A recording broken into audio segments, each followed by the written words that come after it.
Good morning, student. Welcome to the world of Lovely Lawrence YouTube channel. So நேற்று வந்து maths paper எழுதியிருப்பீங்க எல்லாரும். எனக்கு நிறையா கமெண்ட்ஸ் இன்ஸ்டாகிராமில் வந்துச்சு. ஸோ அதில் என்ன கமெண்ட் வந்துச்சுன்னா, டிஎன் 12th ஸ்டூடெண்ட் வந்து one of the unluckiest batch or one of the toughest batch அப்படின்னு ஒரு கமெண்ட் வந்துச்சு. ஸோ இதில் நான் என்ன பாயிண்ட் இன்க்ளூட் பண்ணலான்னு இருக்கேன் அப்படின்னா, இது இப்போ ஆரம்பிக்கல. உங்களுக்கு எப்போ ஆரம்பிச்சு தெரியுமா? 2024 10th கொஸ்டின் பேப்பரில் உங்களுக்கு கிரியேட்டிவ் கொஸ்டின் 5 மார்க் என்ன கேட்டாங்க? 7 + 7 7 + 7 7 ஜிபி சீக்வன்ஸ்ன்னு கேட்டாங்களா? கிரியேட்டிவ் 5 மார்க் ஞாபகம் இருக்கா? அன்னைக்கு போட்ட 7 ஆரம்பிச்சது உங்களுக்கு. ஏன் அப்படி சொல்கிறேன் அப்படின்னா, ஸோ ஃபஸ்ட்டு 10th முடிச்சிங்க, நீங்கள் தான் லாஸ்ட் பேட்ச் ஃபார் 11th ஸ்டாண்டர்டில் பப்ளிக் எழுதுனது. இந்த வருஷம் பப்ளிக்கை தூக்கிட்டாங்க, கரெக்டாக? அண்ட் ஆல்சோ 12th ஸ்டாண்டர்டில் உங்களுக்கு கொஞ்சம் கெமிஸ்ட்ரி ஃபிசிக்ஸ் லைட்டாக கை வச்சாங்க. ஸோ மேக்ஸு எனக்கு தெரிஞ்சு ஓகே, பட் நீங்கள் எழுதிருப்பீங்க, ஒவ்வொருத்தங்களும் உங்களுக்கு என்ன தோணுச்சுன்னு சொல்லலாம். ஓகேவா? சரி, இந்த வீடியோட முக்கியமான பதிவு என்ன அப்படின்னா, so one of the unluckiest batch நீங்கள். பட் ஆனால் நீங்கள் இதையே ஃபேஸ் பண்ணிட்டனால இது தாண்டி எவ்வளோ பெரிய கஷ்டம் வந்தாலும் நீங்கள் ஈஸியாக பண்ணிடுவீங்க, வாழ்க்கையில் சமாளிச்சிருவீங்கன்ற ஒரு கான்ஃபிடென்ட்டே எடுத்துகிட்டு போங்க. ஓகேவா? ஓகே.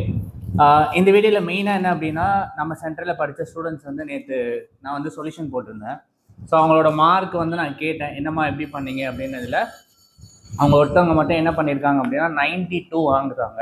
ஸோ பேசிக்காக அவங்க ஒரு கேர்ள், லிட்டின்னு ஒரு கேர்ள். ஓகே, ஸோ 92 மார்க் நல்லா எழுதியிருக்காங்க மேக்ஸ். என்ன பிரச்சனை தெரியுமா உங்களுக்கு? கிரியேட்டிவ் கொஷின்னு, புக்கின்னு எல்லாம் சூப்பராக எழுதிட்டாங்க. காலையில் 3:30 மணிக்கு உட்காந்து மேக்ஸ் 1 வேர்டு படிச்சிருக்காங்க. ஸோ படித்த 1 வேர்டு புக் பேக்கில் இருந்த 1 வேர்டு 5 கொஷின் தப்பாக எழுதிட்டு வந்திருக்காங்க. ஸோ நேற்றுலேருந்து இன்றைக்கி டிப்ரெஷன். ஓகே, அது ஒன்று. இன்னொன்று வந்து இன்னொரு கேங்கு, ஒரு ஜாலியான கேங்கு. ஸோ பேசிக்காக அவங்க 12th ஸ்டாண்டர்ட் தமிழ் பசங்க, ஸோ தமிழ் மீடியம் ஸ்கூலில் படிக்கிற தமிழ் பசங்க. அவங்க வந்து மேக்ஸ் பேப்பர் எழுதிட்டு வந்தாங்க. நான் காலையில் 6 மணிக்கு எனக்கு கிளாஸு.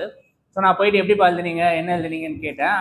கேட்டது மட்டும் இல்லாமல், ஸோ நேற்று நான் சொல்யூஷன் போட்டிருந்தேன் இல்லையா, இந்த சொல்யூஷனை பேஸ் பண்ணி அவங்க மார்க்கை அன்றைக்கே போட்டேன். இன்னைக்கு காலையில் 6 மணிக்கு போட்டேன். ஸோ போட்டதில் என்ன ஆச்சு அப்படின்னா, மொத்தம் 9 பேர். அந்த 9 பேரோட மார்க் வந்து இது. ஓகே, அந்த 9 பேரோட மார்க் வந்து இது. நான் கேட்டேன், என்னப்பா ரொம்ப ஜாலியான பசங்க, ரொம்ப தங்கமான பசங்க, தமிழ் மீடியம் பசங்க, சரியா? நான் கேட்டேன், என்னப்பா என்ன சந்தோஷப்படுறதுக்கா ஏதாவது சொன்னீங்களா அப்படின்னு கேட்டேன். அதுக்கு அவங்க சொன்னாங்க, சார் ரொம்ப ஈஸியாக தான் இருந்துச்சு எங்களை பொறுத்தவரைய. கெமிஸ்ட்ரி ஃபிசிக்ஸை கம்பேர் பண்ணும்போது மேக்ஸ் எங்களுக்கு ரொம்ப ஈஸி. ஸோ எல்லாரும் ஆல்மோஸ்ட் 9 பேரும் 80க்கு மேலே மார்க் இன்னைக்கு காலையில் போட்டது. நான் கேட்டேன், என்னப்பா இது மாதிரி என்ன இது பண்ணுறதுக்காக ஏதாவது சொன்னீங்களா அப்படின்னு கேட்டேன். அதுக்கு அவங்க என்ன சொன்னாங்கன்னா, இது வந்து எங்களோட டிபார்ட்மெண்ட் நம்பர், உங்களோட எக்ஸாம் ரிஜிஸ்டர் நம்பர் பக்கத்துலேயே டேட் ஆஃப் பர்த் போட்டிருக்கோம் சார். May 9th அன்றைக்கி ரிசல்ட் வரும், நீங்கள் போய் பாருங்கள் அப்படின்னாங்க. ஸோ அப்படி கொடுத்துருக்காங்க. ஸோ எல்லாருமே 80+ அண்ட் ஆல்சோ ஒரு கேர்ள் 92 வருது.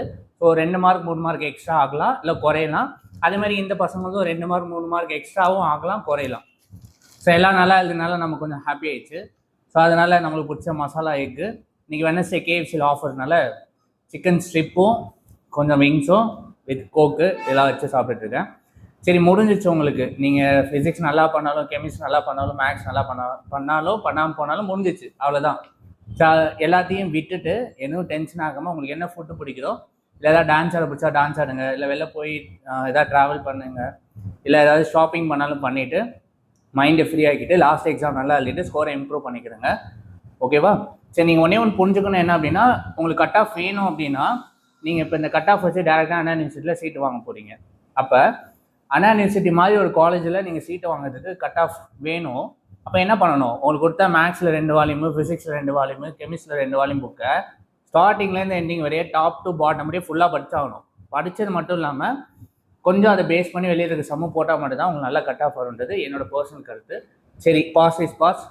ஸோ ஜாலியாக இருக்க முடியாது, பட் இருந்தாலும் ஸ்ட்ரெஸ்ஸை குறைச்சிட்டு ஃப்ரீயாக உங்களுக்கு பிடிச்ச ஃபுட்டை சாப்பிட்டுட்டு என்ன பண்ணால் உங்களுக்கு ஃப்ரீயாக இருக்கும் மைண்டு அப்படின்னு நினச்சி அதெல்லாம் பண்ணி ஃப்ரீ ஆகிட்டு அடுத்த எக்ஸாம் நல்லா இல்லைங்க. All the best. இப்போ இவங்க மார்க் கொடுத்தாங்க இல்லையா? ஸோ இதை வந்து May 8 அன்றைக்கி ரிசல்ட்டு, அன்றைக்கி நான் செக் பண்ணுவேன். ஸோ அதனால் இந்த மார்க் ஷீட் எடுத்து என்கிட்ட ஒரு பைபிள் இருக்குது. ஓகே, இந்த பைபிளில் வைக்கிறேன். March 8 அன்றைக்கி இந்த மார்க்லாம் கரெக்டாக இருந்ததை பார்த்து நான் போஸ்ட் பண்ணுறேன். And thank you so much for வாட்சிங் மை வீடியோ. சரி, என் பசங்களாம் கொஞ்சம் நல்லா எழுதிட்டாங்கனால எனக்கு கொஞ்சம் இன்றைக்கி treat. So chicken strip, egg மசாலாலாம் வாங்கியிருக்கேன். சாப்பிட்டு நானும் கொஞ்சம் ரிலீஃப் பண்ணுறேன். And thank you. ஏதாவது தப்பாக பேசினாலும் மன்னிச்சிடுங்க. And thank you all and bye, see you.